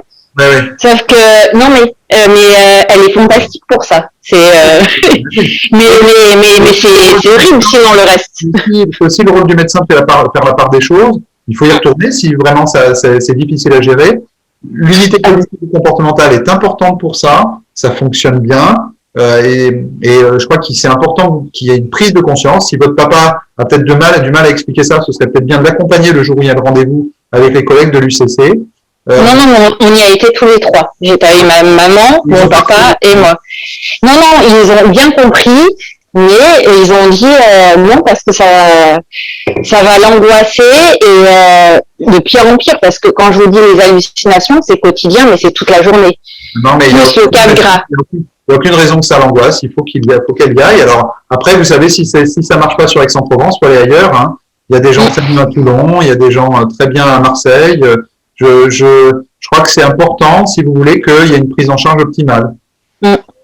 Voilà, et donc du coup, la question primordiale qui est horrible à poser, c'était qu'on arrive à ce stade-là pour, on va dire, son jeune âge, 74 ans, qui sont tous décédés dans la famille au même âge, c'est bizarre, mais c'est comme ça. Est-ce que quand on atteint le Capgras et que c'est vraiment tout le temps, est-ce que il y a une espérance de vie à doser ou pas? Là, c'est difficile de répondre. Vous savez, on peut pas jauger une espérance de vie sans connaître le dossier dans son entièreté. Hein. Ça m'est impossible de vous répondre. Ça dépend du niveau cognitif actuel. Ça dépend des copathologies, des comorbidités. Donc, ça m'est impossible de vous répondre. Je crois que en tout cas, il faut pas. Enfin, je vais aller jusqu'au bout de votre pensée. Hein. Il faut pas attendre. Il faut pas espérer un départ, vers la mort pour soulager votre papa. Hein, je crois que c'est important de dire que la prise en charge doit se faire. Si les collègues gériatres, je ne sais pas qui vous avez vu, ne souhaitent pas le faire, ne peuvent pas le faire, il faut aller vers d'autres spécialités ou à d'autres endroits. C'est vraiment très important. Là, votre maman ne va pas bien, on peut la soulager. Il y a des moyens de la soulager avec des traitements dont je vous ai parlé, mais aussi d'autres traitements. Il faut absolument. Je les ai vus aujourd'hui sur Internet avant, les États-Unis justement. Oui. Tout à fait. Voilà, donc n'hésitez pas. Voyez quelqu'un d'autre. Hein, les psychiatres peuvent vous aider, d'autres collègues à d'autres endroits que Aix-en-Provence peuvent vous aider. C'est important que votre papa et votre maman soient soulagés. Ils ne peuvent pas rester tous les deux dans cette situation à domicile. C'est pas possible. J'entends. En tout cas, je vous remercie. Vous connaissez maman, vous l'avez rencontrée parce qu'on était venu à Strasbourg avec l'équipe de Katia. Tout à fait. Et vous l'avez déjà eu en téléconsultation, donc vous la connaissez. J'avais une question par rapport aux hallucinations plus spécifiquement, puisque l'année dernière, donc elle a eu une décompensation et elle a eu à peu près tout ce que vous avez décrit sur 2-3 mois. Et elle est rentrée en IVP, elle a eu le traitement que vous lui avez donné, tout est passé. Et depuis maintenant, donc ça va faire 8 mois qu'elle n'a plus rien du tout, plus aucune hallucination, plus aucune illusion. Donc les médicaments, la dose de clozapine est diminuée à 1/4 maintenant, donc elle a quasiment plus rien. Et donc, c'était pour savoir, est-ce que c'est cyclique? Est-ce qu'on peut s'attendre à ce que ça revienne? Parce qu'elle est passée de l'UVP à l'EHPAD maintenant et ça va très bien. Merci de partager ces bonnes nouvelles avec nous. Je suis très content de savoir qu'elle va mieux. Merci. Donc, c'est juste pour savoir, est-ce qu'à un moment donné, est-ce qu'on peut envisager qu'elle ressorte même de l'EHPAD et qu'elle revive une vie normale, ou est-ce qu'il faut s'attendre que ça soit cyclique et que tout à coup, ça réapparaisse? Vous savez, ça c'est difficile. Sortir d'EHPAD, oui, ça arrive. Certains patients sortent d'EHPAD parce qu'ils sont plus équilibrés du point de vue de la maladie à Cordelévy. Ils ont eu une période difficile. On va dire que c'est pas quand même la majorité, hein, soyons tout à fait honnêtes. Mais pourquoi pas sortir d'EHPAD? C'est quelque chose qui peut être envisagé si elle va beaucoup mieux. Après, est-ce que c'est cyclique? Oui, ça peut revenir. Ça peut revenir, et alors la question c'est pourquoi ça peut revenir? Ça peut revenir parce que le ou la patiente va faire une infection, le ou la patiente fait un accident vasculaire cérébral qui va d'un coup majorer les symptômes de la maladie à Cordelévy. Maintenant, la question de fond derrière pour nous, et c'est pas toujours facile, c'est est-ce qu'on peut arrêter les traitements, certains traitements, pour essayer finalement d'éviter les effets secondaires du médicament quand il y en a. C'est pas toujours évident ça, et je ne sais pas. Mais oui, ça peut revenir. Oui, c'est un peu cyclique. J'ai comme ça des patients qui vont rien avoir pendant 6 mois, 1 an, 2 ans, et puis après ils ont à nouveau une période pas bien pendant 3 mois, puis à nouveau ils sont bien pendant 1 an, 2 ans. Donc c'est très très étrange et c'est finalement impossible à deviner ou anticiper, malheureusement. Mais en tout cas, merci beaucoup pour ces échanges et je suis très content, votre maman. Donc, mon mari a 58 ans, donc il a été diagnostiqué il y a 3 ans. Et par contre, lui, il souffre aussi du syndrome de Balin. Donc, je voulais savoir s'il y avait aussi une corrélation entre le syndrome de Balin et les hallucinations. Parce qu'en fait, le syndrome de Balin, il ne voit pas les objets. Enfin, il ne les situe pas, ou très mal, ou à côté, ou pas. Il ne connaît plus la verticale ni l'horizontale. Enfin, Quel est le diagnostic qui a été posé par mes collègues, vous savez? Comment? Quel diagnostic a été posé par mes collègues? Une maladie à Cordelévy avec aussi cette petite particularité en plus. Ah oui, c'est ça. Donc, c'est une maladie à Cordelévy avec ce syndrome de Balin ou syndrome de Balint, hein, c'est ça. Ouais. Donc, ce syndrome de Balint, effectivement, c'est un problème neurovisuel. Oui, ça arrive. On peut trouver un syndrome de Balint dans différentes maladies. Ça peut arriver dans la maladie d'Alzheimer, ça peut arriver dans la maladie à Cordelévy. C'est effectivement des symptômes qu'on voit plutôt chez les personnes jeunes. Hein, donc, je ne suis pas étonné qu'il ait 58 ans. Hein, c'est-à-dire que c'est souvent avant 65 ans qu'on a ce type de syndrome particulier. Est-ce que vous aviez une question plus spécifique peut-être par rapport à cela? C'est-à-dire que je me rends compte qu'il a du mal à se repérer dans l'espace et qu'il ne reconnaît pas les objets, etc. Mais pareil, j'ai l'impression qu'il voit d'autres choses que les objets qu'il essaie d'attraper. Oui, alors effectivement, vous avez raison, c'est-à-dire que le trouble neurovisuel est parfois tellement important à certains moments que le patient peut avoir des hallucinations, hein, c'est-à-dire voir autre chose à la place, et donc il peut se mettre à essayer d'attraper quelque chose qui n'est pas là, il peut se mettre à essayer de toucher quelque chose sur la table alors qu'il n'y a rien, et c'est assez typique en fait du syndrome de Balint et de évidemment la maladie à Cordelévy, oui, tout à fait. Mais ça fait aussi partie des hallucinations, du coup, d'essayer de chercher quelque chose qui n'existe pas. On est d'accord, ça fait partie des hallucinations, mais qui est, si vous voulez, qui est une hallucination particulière parce que elle est vraiment liée à cette atteinte neurovisuelle. Hein. Quand je dis neurovisuelle, il ne doit pas du chat chercher sur le nom. C'est pas l'hallucination, celle qu'on a décrit, juste les sensations de passage, des choses comme ça. C'est vraiment lié à cette profonde atteinte neurovisuelle, effectivement. Bon, merci. Par rapport à ça, je ne sais pas s'il en bénéficie, mais ça peut être intéressant qu'il bénéficie d'une rééducation avec une orthoptiste. Oui, il la voit 2 fois par semaine. Mais en fait, c'est très, très fatigant, en fait. Pour qui? Pour lui. D'accord. Peut-être pour vous aussi? Ah non, moi je travaille, je vois pas ce qui se passe la journée, génial. Pour lui. Non, mais je parle de la maladie, hein, ça peut être fatigant. Vous me laissez. Ah, mais évidemment, c'est hyper dur. Mais là où c'est le plus dur, c'est pour mes enfants qui ont 15 ans. Alors là, c'est dévastateur. Ça, c'est évident, bien sûr. Dévastateur. Dévastateur, je suis d'accord avec vous. Ouais, mais dévastateur, c'est le mot, quoi. Ouais. Et moi, on est suivi à la Salpêtrière à Paris. Ils ont un service de psychologie génial. Par contre, l'équipe, les médecins et tout ça, il n'y a pas de mots pour dire comment ils ne se tiennent pas. D'accord. Ok, le message est passé. J'ai bien. J'attire aussi l'attention sur. Vous savez, il y a aussi une unité de recherche du cerveau à la Salpêtrière. Oui. Il y a des millions qui sont dépensés là-dedans. Oui, l'ICM, l'Institut du cerveau et de la moelle, oui, tout à fait. Il n'y a pas une ligne sur la maladie à Cordelevi. Je sais. Pas une. Ah, ça ne dépend pas de moi. Hein. Non, tout à fait. Je suis pas à l'Institut du cerveau et de la moelle. Tout à fait. Non, mais on est bien d'accord. Moi, j'ai remonté ça à... Chercher, il y a plusieurs lignes sur la maladie à Cordelevi. Il pourrait mettre une ligne, je suis d'accord avec vous. Je peux vous dire simplement que le président de l'association et de MCL les avait contactés pour que justement ça soit un peu plus clair. Ils n'ont toujours pas clarifié. Bon, non, toujours pas. Je ne vais pas faire de politique. Non, je me suis servi d'un petit mail quand même. Certains de mes collègues parisiens, mais c'est bien que vous soyez par contre soutenu par l'équipe de psychologues, c'est très très important. Ouais, ça c'est hyper important, mais par contre, l'équipe médicale, c'est pas pareil. Mais bon, c'est pas grave. Merci beaucoup en tous les cas. Merci à vous, merci pour votre témoignage. Qui est en cours du diagnostic et il a eu un rendez-vous récemment pour une scintigraphie du cerveau. Tout ce que vous avez dit, donc, est là, hein, les hallucinations visuelles, il voit d'autres paysages, il ne reconnaît pas sa maison. Ma maman, il la prend pour quelqu'un d'autre et elle a plusieurs sous-et aussi. Et parfois, il appelle au téléphone, comme l'une des intervenantes que j'ai entendues tout à l'heure. Et lorsqu'elle répond, elle se méfie encore plus. Donc, il la prend pour une usurpatrice d'identité, en fait, qui sait tout sur notre propre mère. Vous m'entendez ?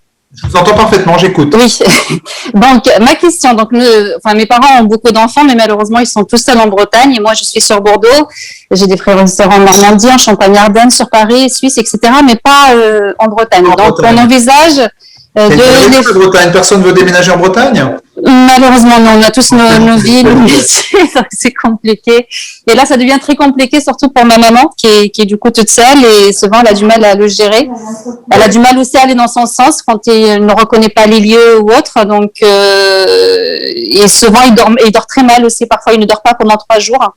Et j'ai l'impression que ça aggrave aussi son état, en fait. Donc, l'absence de sommeil aggrave les hallucinations. C'est ça. Et même quand il dort pas vraiment. Donc, il parle beaucoup dans son sommeil et il s'attend à ce qu'elle lui répond à chaque fois. Alors, là, c'est important, madame, que votre maman est un bon neurologue ou un bon gériatre qui gère ça. Parce que j'entends plusieurs signaux d'alerte qui me semblent importants à gérer. Le premier signal d'alerte, c'est qu'ils ne dorment pas la nuit. Ça, c'est pas bon du tout. Le deuxième signal, c'est qu'il ait cette vision, si j'ai bien compris, un peu paranoïaque, où il a l'impression qu'il n'apprécie pas certaines choses qu'elle fait ou des choses comme ça. C'est ce que j'ai compris ou pas? Excusez-moi, mais...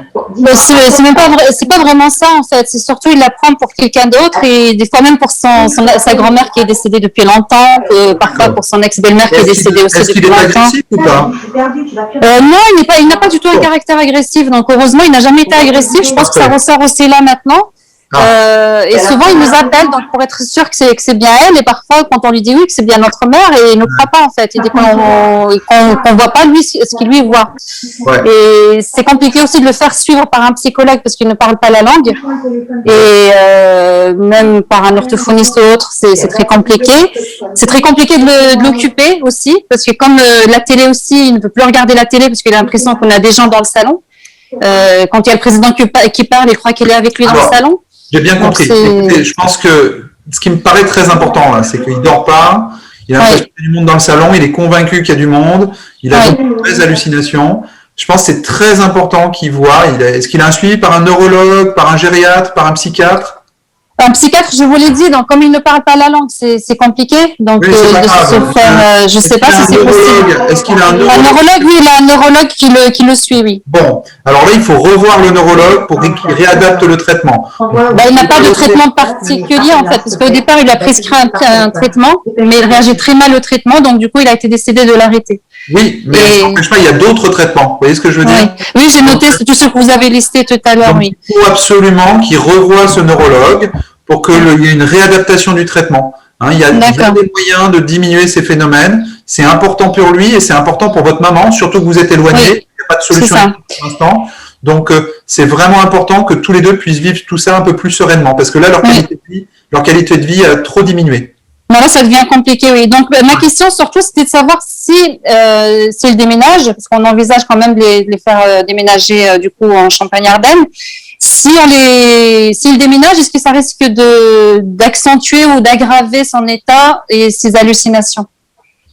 C'est un risque, c'est un risque. D'un autre côté, si ils déménagent, qu'ils sont proches de vous et que votre maman peut être aidée, et donc elle peut vraiment compter sur vous et qu'au bout du compte, vous partagiez, si vous voulez, le fardeau, hein, parce que c'est un fardeau. Ah bah, heureusement, ça sera pas. Ils seront trop loin après. Donc, parce que je suis sur Bordeaux physiquement, donc c'est un de mes frères qui est là-bas. Votre sœur ou votre frère, c'est ça? Oui, c'est ça, oui, tout à fait. Donc, si votre sœur il faut bien vérifier avant. Si vous êtes sûr qu'il y a la possibilité qu'il puisse y avoir vraiment une entraide forte, pourquoi pas. Mais il faut bien mesurer qu'il y a une balance là, si vous voulez. Hein. Ok. C'est bon s'il y a vraiment une aide là-bas. Si on n'est pas sûr, si ça risque d'être compliqué à l'avance, etc., il vaut mieux rester en Bretagne et augmenter les aides à la maison. Hein, parce que là, votre maman, elle pourrait bénéficier d'aides à la maison qui lui donnent un coup de main. Il pourrait aller en accueil de jour, il pourrait aller dans différentes structures pour que ce soit moins lourd pour votre maman. Oui. Sinon, elle ne va pas résister, votre maman, là. Hein, non, ça devient très, très compliqué pour elle. Hein. Je pense qu'elle n'accepte même pas encore la situation. Les hallucinations diminuent. Et deuxième chose, réfléchir à un emploi du temps différent avec votre papa qui puisse faire des activités qui soient en dehors de la maison. Très important. Oui. Après, souvent, lorsque justement il ne reconnaît pas ma maman, donc on lui conseille de sortir un peu et de revenir. Donc quand elle sort, elle va faire un petit tour, elle revient. Et là, tout à coup, il la reconnaît, en fait. Il lui dit, mais où est-ce que t'es passé? Je t'ai cherché partout. Alors qu'elle est sortie 10 minutes, un quart d'heure. On le fait parfois, effectivement. Très bonne idée. Ouais. Mais la chance qu'on a aussi, c'est qu'il connaît bien le quartier où il est actuellement en Bretagne. Donc, il sort encore tout seul, faire un petit tour dans le quartier et de revenir. Souvent, les patients atteints de maladie à corps de Lévy n'ont pas de problème d'orientation. Hein, donc, ils peuvent se balader un peu quand c'est dans leur quartier, tout à fait. C'est pour ça que pour le déménagement, donc on a peur que. On a des stades mais chez les patients corps de Lévy débutants, il n'y a pas de problème, ils vivent normalement. Hein. Oui. Voilà. Ok, merci beaucoup pour ce témoignage. Merci à vous. J'ai été ravi de ces échanges. Hein. Je vous remercie. Merci beaucoup. Je remercie l'équipe de A2MCL d'avoir organisé ces échanges. Je suis à votre disposition pour recommencer. Je vous dis peut-être l'épilepsie, mais il faudrait peut-être le faire avec un de mes collègues qui connaît mieux que moi encore l'épilepsie.